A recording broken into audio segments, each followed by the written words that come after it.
আসসালামু আলাইকুম রহমতুল্লাহি ওয়া বারাকাতুহু।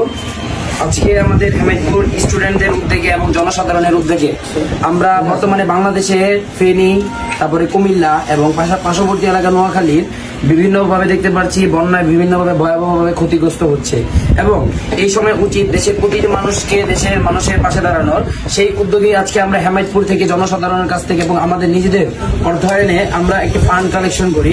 এই ফান্ডকে আমরা লাইভে এবং আমাদের এই ভিডিওর মাধ্যমে আমরা গণনা করছি, যাতে যে ছাত্রদের এবং সাধারণ জনতা থেকে আমরা কালেকশন করতে পারি। আমাদের 10 টাকার নোট আমাদের কালেকশন করা হয় হচ্ছে আপনার 300 পিস, যা হচ্ছে 3000 টাকা সমপরিমাণ টাকা, এবং 50 টাকার নোট আমাদের কালেকশন করা হয় 96 পিস, যা 4800 টাকা সমপরিমাণ টাকা, এবং 20 টাকার নোট কালেকশন করা হয় 250 পিস, যা 5000 সমপরিমাণ টাকা, এবং 500 টাকার নোট কালেকশন করা হয় 8 পিস, যা 4000 সমপরিমাণ টাকা, এবং 100 টাকার নোট কালেকশন করা হয় 78 পিস, যা 7800 টাকা সমপরিমাণ টাকা।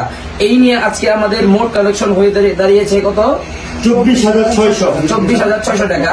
এই বলে আমি বলতে চাই, হেমায়তপুরবাসী যদি এভাবে প্রতিনিয়ত আমাদের সাথে এগিয়ে আসেন শনিবার পর্যন্ত, অবশ্যই আমরা মনে করি যে আমাদের ফান্ড কালেকশন মোটা একটা অঙ্কে অ্যামাউন্ট নিয়ে আমরা বন্যার্থদের যারা দুর্ভিক্ষে আছে তাদের পাশে দাঁড়াতে পারবো।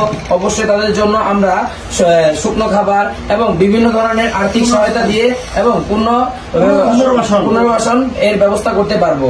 এই বলেই আজকে আমাদের ফান্ড কালেকশনের বিস্তারিত আমরা শেষ করছি। ধন্যবাদ। আচ্ছা।